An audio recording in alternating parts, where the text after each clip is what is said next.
ಆಗಿರುವಂಥ ಸಂದರ್ಭದಲ್ಲಿ ಅವರಿಗೆ ಚರ್ಮವ್ಯಾಧಿ ಕಾಣಿಸ್ಕೊಳ್ತು. ಇನ್ನಾಯ್ತು ಆಪರೇಷನ್ ಮಾಡಲಿಲ್ಲ ಅಂದ್ರೆ ಎಷ್ಟು ದಿವಸ ಉಳಿಬಹುದು. ಕೆಲವೊಂದು ಮೆಡಿಸಿನ್ಸ್ ಅಡ್ವಾನ್ಸ್ಡ್ ಆದಾಗ ಈ ತರ ಆಗುತ್ತೆ.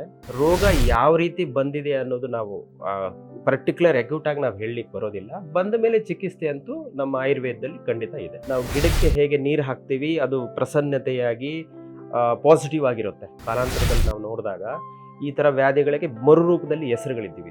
ಔಷಧಿ ಮಾಡಿಕೊಂಡಾಗ ಆ ರೋಗಿಯ ಬಲಾಬಲಗಳನ್ನು ಗ್ರಹಿಸಿ ಬಲಾಬಲಗಳನ್ನು ಪರೀಕ್ಷೆ ಮಾಡಿಕೊಂಡು ಚಿಕಿತ್ಸೆಗೆ ಒಳಗಾಗ್ತದೆ.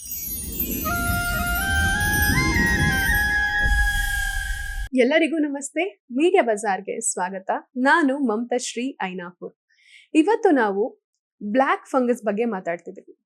ಕೊರೋನಾ ನಂತರ ಈ ಬ್ಲ್ಯಾಕ್ ಫಂಗಸ್ ಅನ್ನೋ ಮಾರಿ ಎಲ್ಲರನ್ನ ಹಬ್ಕೊಳ್ತಾ ಹೋಗ್ತಿದೆ. ಅದರಲ್ಲೂ ಎಷ್ಟೋ ಜನರ ಸಾವಿಗೆ ಸಹ ಈ ಒಂದು ಬ್ಲ್ಯಾಕ್ ಫಂಗಸ್ ಕಾರಣ ಆಗಿದೆ.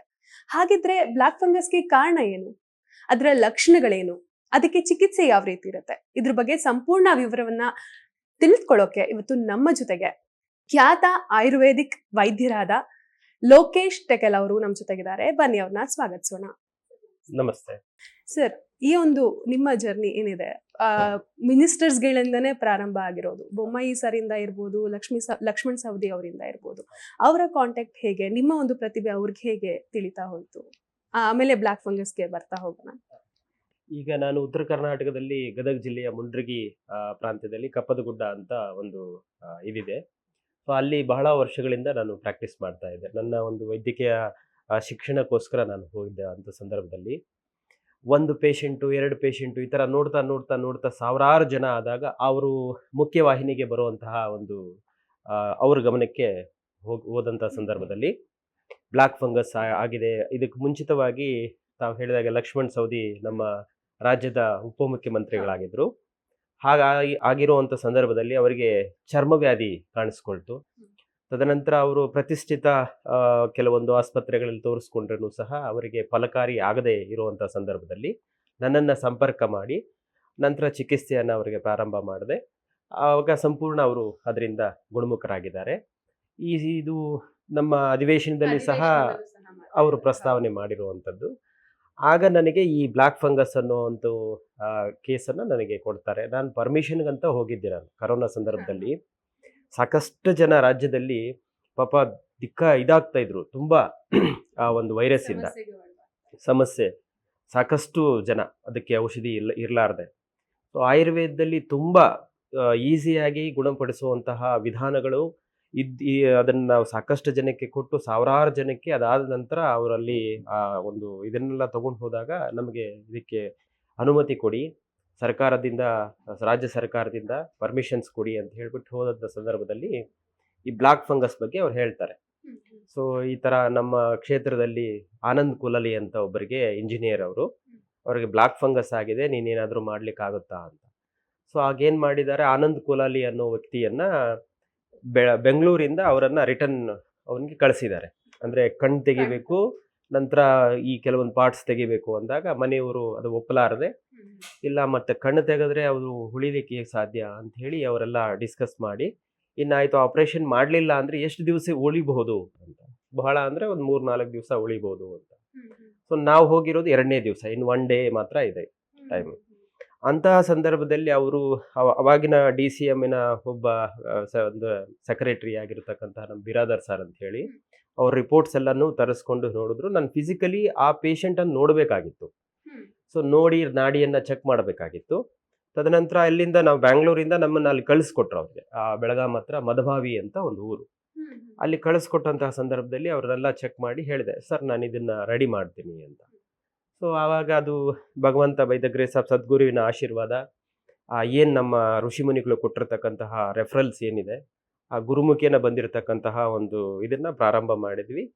ಪ್ರಾರಂಭ ಮಾಡಿ ಒಂದು 10 ದಿವಸದ ಒಳಗಾಗಿ ಆತನಿಗೆ ಕಾನ್ಷಿಯಸ್ ಬಂದ್ಬಿಡ್ತು. ಅಂದರೆ ಕೋಮೋ ಸ್ಟೇಜಲ್ಲಿ ಇದ್ದ ಆತ, ಮೂರ್ಛಿತನಾಗಿದ್ದ ಅಂತ ಸಂದರ್ಭದಲ್ಲಿ 9 ದಿವಸ ಅಲ್ಲೇ ಅವರು ಇದ್ಕೊಂಡು ಅಲ್ಲಿ ಟ್ರೀಟ್ಮೆಂಟ್ ಎಲ್ಲ ಮಾಡಿ ಧೂಪ ದೀಪ ಕೆಲವೊಂದು ಪ್ರೊಸೀಜರ್ಸ್ ಇರುತ್ತೆ, ಅದೆಲ್ಲ ಮಾಡಿದ ನಂತರ ಆತ ಚೆನ್ನಾಗಿದ್ದಾನೆ. ಈಗ ಇವಾಗ ತುಂಬಾ ಚೆನ್ನಾಗಿದ್ದಾನೆ. ಈಗ ಮೊನ್ನೆ ರೀಸೆಂಟಾಗಿ ಒಂದು ಮಗು ಸಹ ಆತನಿಗೆ ಆಗಿದೆ. So is well. ಅಂದ್ರೆ ಇದು ಅಂದ್ರೆ ಬ್ಲಾಕ್ ಫಂಗಸ್ ಬರೋದ್ ಮುಖ್ಯ ಕಾರಣ ಅಂದ್ರೇನೆ ಇಮ್ಯುನಿಟಿ ಕಮ್ಮಿ ಆಗೋದು. ಇಮ್ಯುನಿಟಿ ಅಂತಲ್ಲ, ಕೆಲವು ತ್ರಿದೋಷ ಅಂದ್ರೆ ನಾವು ಈಗೇನ್ ಕರೋನಾ ಬಂದಂತ ಸಂದರ್ಭದಲ್ಲಿ ಮಹಾಮಾರಿ ವೈರಸ್ ಅದು ಪ್ರಕೋಪಕ್ಕೆ ಹೋದಾಗ ಕೆಲವೊಂದು ಮೆಡಿಸಿನ್ಸು ಏನಾಗುತ್ತೆ, ಅದು ಕೆಲವು ಭಾಗಗಳಲ್ಲಿ ಶಿಥಿಲ ಆಗ್ತಾ ಹೋಗುತ್ತೆ, ಕೊಳೆಯುವಿಕೆ ಅಂತ ಹೇಳ್ತೀವಿ ನಾವು. ಸೊ ಅದು ಬ್ಲಾಕ್ ಫಂಗಸ್ ಕನ್ವರ್ಟ್ ಆದಾಗ ಅದಕ್ಕೆ ಪ್ರತಿಷ್ಠಿತ ಕೆಲವೊಂದು ನಮ್ಮ ಆಧುನಿಕ ಪದ್ಧತಿನಲ್ಲಿ ಮೆಡಿಸಿನ್ಸು ಸೊ ಇದ್ರೂ ಸಹ ಫಲಕಾರಿ ಆಗ್ಲಿಲ್ಲ ಅಂತ ಸಂದರ್ಭದಲ್ಲಿ ನಮ್ಮ ಆಯುರ್ವೇದಕ್ಕೆ ಅವ್ರು ಬಂದಿದ್ದಂತ ಸಂದರ್ಭದಲ್ಲಿ ಇದು ಯಶಸ್ವಿಯಾಗಿ. ಅಂದ್ರೆ ಇದು ಎಷ್ಟು ವರ್ಷದಿಂದ ಈ ಒಂದು ಸಮಸ್ಯೆ ಕಾಡ್ತಾ ಇರುವಂತದ್ದು? ಆಫ್ಟರ್ ಕೊರೋನಾ ಆದ್ಮೇಲೆ ಬಂದಿರೋದಾ ಅಥವಾ ಆಫ್ಟರ್ ಕೊರೋನಾ ಆದ್ಮೇಲೆ ಪ್ರಚಲಿತಕ್ಕೆ ಹೆಚ್ಚಾಗಿ ಕೆಲವೊಂದು ಮೆಡಿಸಿನ್ಸ್ ಅಡ್ವಾನ್ಸ್ಡ್ ಆದಾಗ ಈ ತರ ಆಗುತ್ತೆ, ಬಟ್ ಅದು ಸ್ವಾಭಾವಿಕವಾಗಿ 100ಕ್ಕೆ ಇದು ಬರುವಂತದ್ದು ಬಹಳ ಅಪರೂಪ. ಸಾಮಾನ್ಯವಾಗಿ ನಮ್ಮಲ್ಲಿ ಹೊಂದತಕ್ಕಂತಹ ಅರ್ಬುದಗಳಲ್ಲಿ ಈಗ ನಾವು ಕ್ಯಾನ್ಸರ್ ಹೊಂದುವಂಥದ್ದು, ಈಗ ನಾವೇನು ಬ್ಲಾಕ್ ಫಂಗಸ್ ಅಂತ ನಮ್ಮಲ್ಲಿ ಆಯುರ್ವೇದದಲ್ಲಿ ಟರ್ಮ್ ಇರೋದಿಲ್ಲ, ಇದರದೇ ಆದಂತಹ ಹೆಸರುಸ್ ಇರ್ತವೆ. ಈಗೇನು ಕಪ್ಪು ಶಿಲೀಂಧ್ರ ಅಂತ ನಾವೇನು ಹೇಳ್ತೀವಿ, ಸೊ ವೈರಸ್ ಇಂದ ಬಂದಿರತಕ್ಕಂತಹ ಕೆಲವು ಕ್ರಿಮಿ ಇದರಿಂದ ಬಂದಿರತಕ್ಕಂಥದ್ದಲ್ಲಿ ಇಮ್ಯುನಿಟಿ ಕಡಿಮೆ ಆದ್ರೇನು ಆಗುತ್ತೆ. ಕೆಲವೊಂದು ಅಪಾನ ವ್ಯಾನವಾಯುಗಳು ಸರಿಯಾಗಿ ಪ್ರಚಲಿತ ಶರೀರಕ್ಕೆ ಆಗ್ಲಿಲ್ಲ ಅಂದನೂ ಸಹ ಈ ರೀತಿ ಆಗುತ್ತೆ. ಕೊರೋನಾ ಬಂದವ್ರಿಗೆಲ್ಲ ಬ್ಲಾಕ್ ಫಂಗಸ್ ಬಂದೇ ಬರುತ್ತೆ ಅಂತ ಹೇಳಿ ಒಂದು ಏನದು ಅದೊಂದು ಸ್ಟಡಿ ಇದೆ, ಅದು ಹೌದಾ? ಇಲ್ಲ, ಆ ಥರ ನಾವು ಹೇಳಲಿಕ್ಕೆ ಬರೋದಿಲ್ಲ. ಕೆಲವೊಂದು ಇದರಲ್ಲಿ ನಾವು ಅದನ್ನ ಒಂದು 100ಕ್ಕೆ ಅಥವಾ ಒಂದು 1000 ಕೇಸಲ್ಲಿ ಒಂದು 5-10 ಆ ಥರ ನೋಡಬಹುದು ನಾವು. ಏನು ಇದರ ಕಾರಣಗಳೇನಿರಬಹುದು ಬ್ಲಾಕ್ ಫಂಗಸ್ಗೆ ಕಾರಣ? ಕಪ್ಪು ಶಿಲೀಂಧ್ರ ಹಲವಾರು ಕಾರಣಗಳಿಂದ ಬರಬಹುದು. ಈಗ ನಮ್ಮ ಶರೀರದಲ್ಲಿ ಹೀಗೆ ಅರ್ಬುದ ಅಂತ ನಾವು ಕ್ಯಾನ್ಸರ್ ಹೊಂದುವಂತಹ ಒಂದು ಇದನ್ನ ಹೇಳ್ತೀವಿ. ಅರ್ಬುದದಲ್ಲಿ ಸಾಕಷ್ಟು ನಮೂನೆ ಇದಾವೆ. ಆಹಾರ ಪದ್ಧತಿಯಿಂದ ಬರಬಹುದು, ಕಲುಷಿತವಾದಂತಹ ನೀರಿಂದ ಬರಬಹುದು, ಕಲುಷಿತವಾಗಿರ್ತಕ್ಕಂತಹ ದೈನಂದಿನ ಮೆಟಬಾಲಿಕ್ ಸಿಸ್ಟಮ್ ಸರಿಯಾಗಿಲ್ಲ ಅಂದ್ರೂ ಸಹ ಬರಬಹುದು. ರೋಗ ಯಾವ ರೀತಿ ಬಂದಿದೆ ಅನ್ನೋದು ನಾವು ಪರ್ಟಿಕ್ಯುಲರ್ ಅಕ್ಯೂಟ್ ಆಗಿ ನಾವು ಹೇಳಲಿಕ್ಕೆ ಬರೋದಿಲ್ಲ. ಬಂದ ಮೇಲೆ ಚಿಕಿತ್ಸೆ ಅಂತೂ ನಮ್ಮ ಆಯುರ್ವೇದದಲ್ಲಿ ಖಂಡಿತ ಇದೆ. ಯಾವ ರೀತಿಯ ಲಕ್ಷಣಗಳು ಕಾಣಿಸ್ಕೊಳ್ಳುತ್ತೆ? ಮೊದಲನೇದಾಗಿ ಆ ಕೊಳಿತಾ ಹೋಗುತ್ತೆ, ಕೊಳೆಯುವಿಕೆ. ಅಂದ್ರೆ ಯಾವ್ದಾನ ಒಂದು ಪರ್ಟಿಕ್ಯುಲರ್ ಸ್ಪೇಸ್, ಕೆಲವೊಂದು ಪಾರ್ಟ್ಸ್ ಅದು ಕೊಳಿತಾ ಹೋಗುತ್ತೆ. ಆ ಕೊಳಿತಾ ಹೋದಂತಹ ಸಂದರ್ಭದಲ್ಲಿ ಅದರ ಏನು ಅದು ತನ್ನನ್ನು ಸೆನ್ಸ್ ಕಳ್ಕೊಳ್ಳುವಂಥದ್ದು, ಸೊ ಆಕ್ಸಿಜನ್ ಫ್ಲೋ ಸರಿಯಾಗಿ ಸಪ್ಲೈ ಆಗ್ತಿರ್ಲಿಲ್ಲ ಅವರಿಗೆ, ಆಗುವಂತಹ ಒಂದು ಇದೇನಿರುತ್ತೆ ಆ ಸಂದರ್ಭದಲ್ಲಿ ಮಾತ್ರನೇ ಕ್ಷೀಣಿಸ್ತಾ ಹೋಗುತ್ತೆ ಶರೀರ.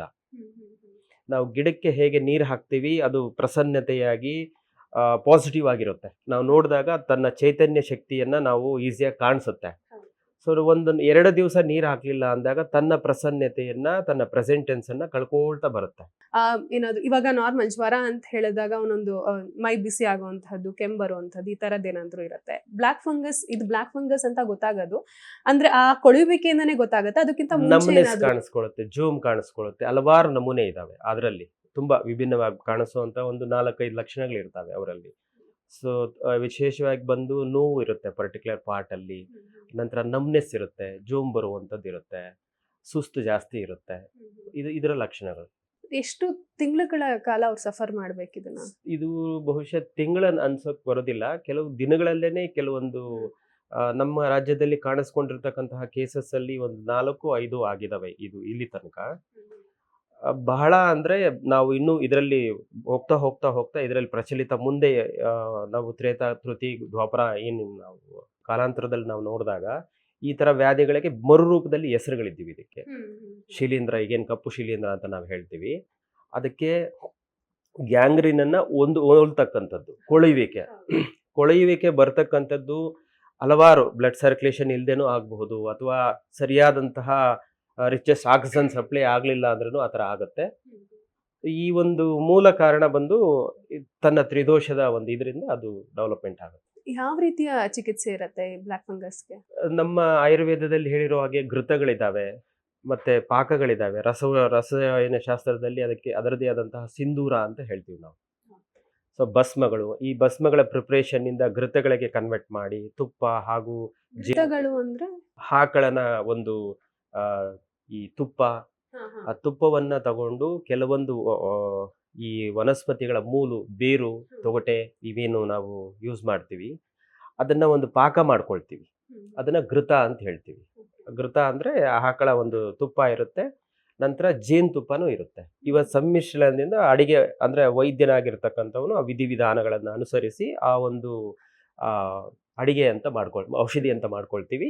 ಔಷಧಿ ಮಾಡಿಕೊಂಡಾಗ ಆ ರೋಗಿಯ ಬಲಾಬಲಗಳನ್ನು ಗ್ರಹಿಸಿ ಬಲಾಬಲಗಳನ್ನು ಪರೀಕ್ಷೆ ಮಾಡಿಕೊಂಡು ಚಿಕಿತ್ಸೆಗೆ ಒಳಗಾಗ್ತಾರೆ.